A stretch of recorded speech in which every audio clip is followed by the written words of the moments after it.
மட்டனில் இந்த புலாவ் செஞ்சு கொடுத்து பாருங்கள். அடிக்கடிக்கு இதை தான் செய்ய சொல்லுவாங்க. அவ்வளோ டேஸ்ட்டாக இருக்கும். அதுக்கு 1.5 கிலோ மட்டன் எடுத்து கொஞ்சமாக தண்ணி ஊற்றி இது ஒரு விசில் மட்டும் விட்டு எடுத்துக்கிறேன். நான் வந்து வீட்டில் நம்ம சமைக்கிற அரிசியில் தான் பண்ணுறேன். பாஸ்மதி ரைஸில் எதுவும் பண்ணல. சிவாஜி பிராண்ட் அரிசி தான் நான் யூஸ் பண்ணுறேன். அதை வந்து 2 டம்ளர் எடுத்து ஊற வச்சுருக்கேன்.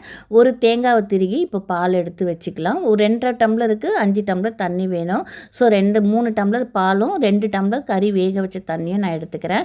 இப்போ பாத்திரத்தில் எண்ணெய் ஊற்றி சூடானதும் நம்ம பட்டை, லவங்கம், ஏலக்காய் இதெல்லாம் போட்டுட்டு நம்ம கட் பண்ணி வச்சுருக்கிற வெங்காயத்தையும் இதில் போட்டு நல்லா வதக்கலாம். இது வதங்கி வந்துட்ட உடனே நம்ம வந்து இதில் ஒரு 10லேருந்து 12 பச்சை மிளகாய், ஏன்னா இதுதான் காரம், வேறு எந்த காரமும் கிடையாது.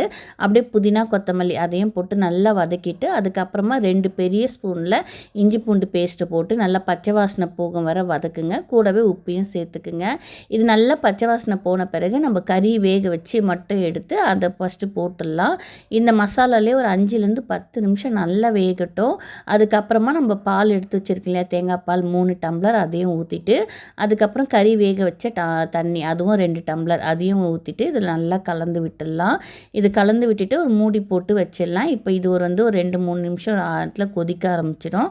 அதுக்கப்புறமா நம்ம கழுவி வச்சுருக்க அரிசியை நல்லா தண்ணி இருத்துட்டு அதுக்கப்புறம் போட்டுடலாம். இதையும் போட்டுட்டு ஒரு 2 நிமிஷம் மூடி விட்டு அதே அடுப்பில் மூடி விட்டுருங்க. அரிசி வந்து பாதியாக வெந்து வரும். அப்புறமா தூக்கி நம்ம டம் போட்டுக்கலாம். நான் வந்து இதுக்குன்னு ஒரு தவா வச்சுருக்கேன். அது நல்லா சூடு பண்ணி தான் வச்சுருக்கேன். இப்போ இது மேலே தூக்கி வச்சுட்டு இதுக்கு மேலே வந்து நல்லா வெயிட் ஏதாவது வச்சிடலாம். வச்சுட்டு ஒரு 5-10 நிமிஷம் கழித்து நீங்கள் திறந்து பாருங்கள். சாதம் சூப்பராக வெந்திருக்கும். நம்ம வீட்டு அரிசிலேயே செஞ்சு பார்க்குறேன். இது அவ்வளோ டேஸ்ட்டாக இருக்கும்.